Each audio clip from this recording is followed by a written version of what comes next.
simula hanggang ngayon sa kalagitnaan at sigurado tayo hanggang sa dulo, mga kapatid na taong ito kasama natin ang ating buhay na Diyos. Amen? Amen. Siya po ang ating buong, siya ang ating kalakasan, siya ang ating paglalakad, siya ang ating kaligayahan, siya po ang ating kaligtasan. Kaya sa araw na ito, ano man ang ating mga binibitbit, kakalimutan natin yung mga kapatid. Amen? Ano ba yung ating mga dinadala? Ibababa mo na din natin mga kapatid. Amen? Ano ba yung ating mga nararamdaman? Hindi po na natin nag-iindahin. Amen? Kasi nasa posisyon tayo ng ating buhay ng Diyos. Sa Kanya po ang ating pagpuli at pagsamba. Handa po ba kayo magpuli sa ating Panginoon? Magpapatulan natin ang ating Diyos sa gawin ito. Nakilang ang Panginoon, pupuli ka namin at sinasamba ka namin sa kalagitnaan na pagpupuli ng iyong mga anak. Ang pangalan mo, Diyos, ang aming itataas. Tunay nga, Panginoon, sa mga awit at alin na ito, ikaw po ang aming tinatanghal, Panginoon. Kinikilala namin ang iyong kapangyarihan, ang kalakasan na kumikilos sa bawat isa sa amin. Salamat sa inyong kabutihan at katapatan na aming naranasan sa bawat araw ng aming buhay. Hindi nagmaliw ang inyong pag-ibig, Panginoon. Hindi nagmaliw ang inyong pagliligtas sa amin, Panginoon. At higit sa lahat, hindi po kayo nanawa sa pagsama sa amin. Sa bawat aming hininga, sa aming pagtulog, sa aming pag-ising. Taglay namin ang lakas na nag-iisa namin Diyos, na nagpapalakas, nagtuturo, nagtutulit sa bawat isa sa amin. Salamat, Panginoon. Ikaw po ang aming panggunan. Ikaw ang aming muog. Ikaw ang aming lakas. Ikaw, Panginoon, ang aming Diyos na sinasamba. At higit sa lahat, Panginoon, sa mga sandali ito kami po lumalapit, Lord, na nagpapakubaba kami, Panginoon, sa inyong trono, na ang lahat, Panginoon, na aming iaalay sa gawin ito ay maging katanggap-tanggap, Panginoon, sa inyong harapan. Hindi po kami perfecto, Panginoon. Marami po kami pag-uulang, marami kami pagkakamali, marami kami mga nagawa na isip, naramdaman, Lord, na hindi po naging kalulugod sa inyong harapan. Ngunit sa inyong biyaya at kapatawaran, Panginoon, at sa bisa ng inyong banal na dugo na siyang lumulubog sa amin. Alam po namin, Panginoon, na sa gitna ng aming pagpupuri, nandun ang inyong pagkilos, sa gitna ng aming pagsamba, naroon po, Panginoon, ang malaking magagawa sa aming mga panalangin, sa aming mga hinihiling, at sa aming mga minimiti, sa buhay at paglilingkod na ito. Salamat, Panginoon, maging sa mga salita po aming papakinggan. Dalangin namin na pagbubukas ng karunungan, Panginoon, sa aming mga ngaral. Sa iyo, Panginoon, makakain na yung mga tupa ng mga spiritual na pagkain na aming kakailanganin upang kami makapagpatuloy na may tibay, Panginoon, na makatindig kami sa aming pananampalataya hanggang sa muling mga araw. Dakila at tapat ka sa aming mga buhay.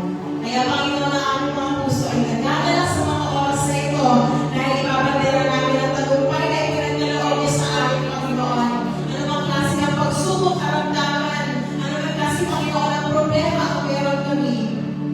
Diyan po, Panginoon, na ito ay maliit sa inyong harapan. Sabihin, may malaki kami Diyos na aming pong itataas. May malaki kami Diyos na aming sinasamba. May malaki kami Diyos na aming pinagdilingkuran sa kanilito. Salamat sa lahat ng ito, Panginoon. Hayaan mo kami magpuli ng malaya na may kagalakan at kapayapaan sa aming mga puso at isip. Kaladan mo, Panginoon, ang aming mga kamay. Buksan mo ang aming mga puso. At ikaw, Panginoon, magpalaya sa amin. Ang pagaluhin, Panginoon, ng iyong Santong Espiritu. Kami, Panginoon, ay nagmamakaawa sa inyong pagkilos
tayong mga hinahabol sa buhay na ito.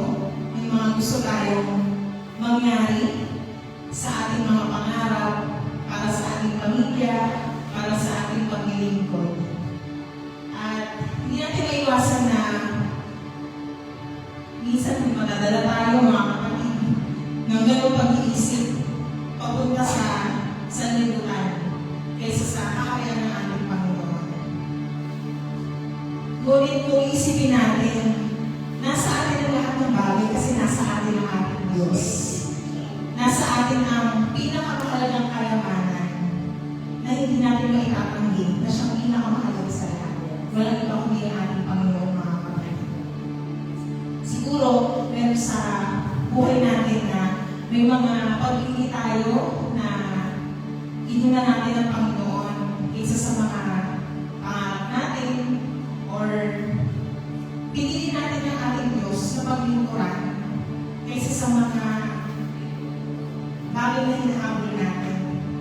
At kung nagtagumpay ka at nagtama ang iyong pagpili, kapatid, may pangako ang Panginoon para sa iyo. At sa mahabang lakbayan nito, sigurado pagdating sa dulo, naggantimpala sa atin ang ating Panginoon.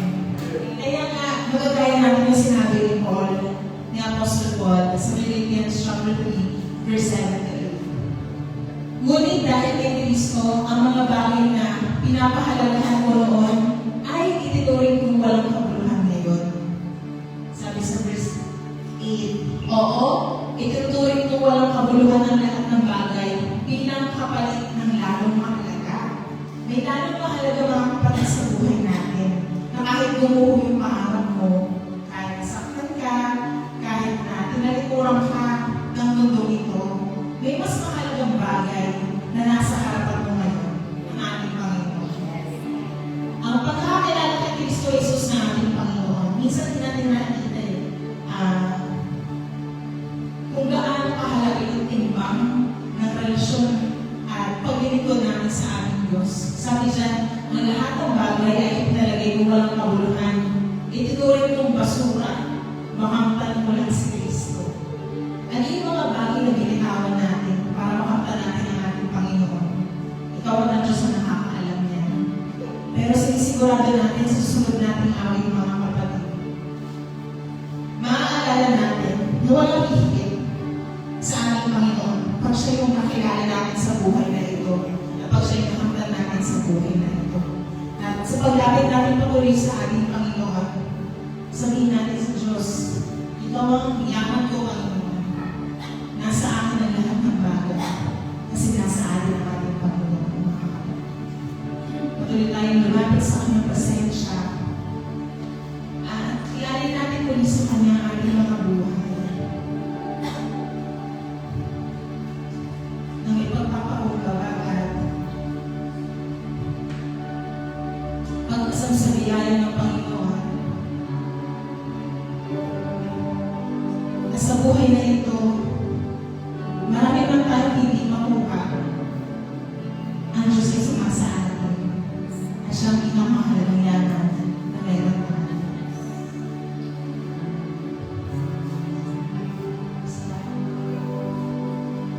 Ikaw ang yaman ko. Ikaw ang nais ko.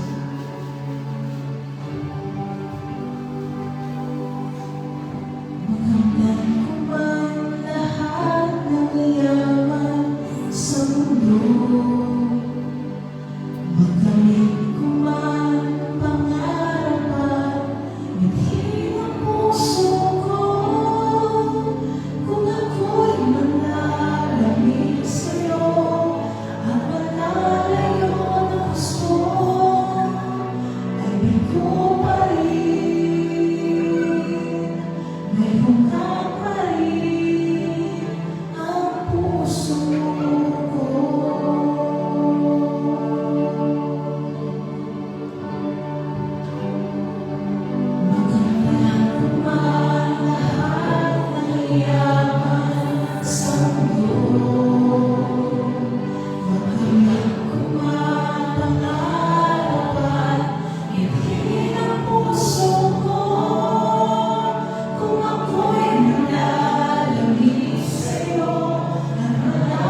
pinupuri ka namin at sinasamba ka namin.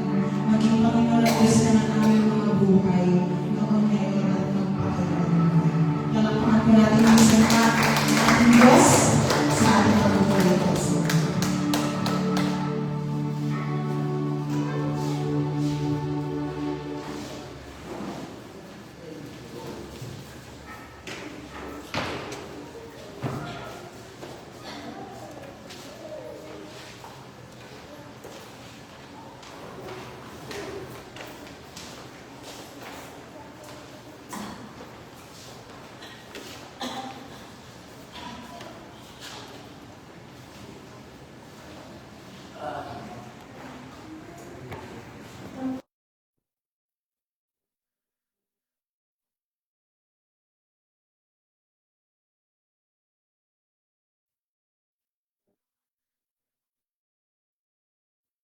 Yan, praise the Lord. Purihin ang Diyos, mga kapatid, sa gabing ito. At muli tayong sama-sama dahil bagamat ito yung regular natin talagang gawain. Pero alam niyo po yung pag makakadalo tayo sa gawain, napakalaking privilege po yun sa atin, mga kapatid. At hindi lang tayo dinadalaw ng Lord, bagkos mga kapatid, higit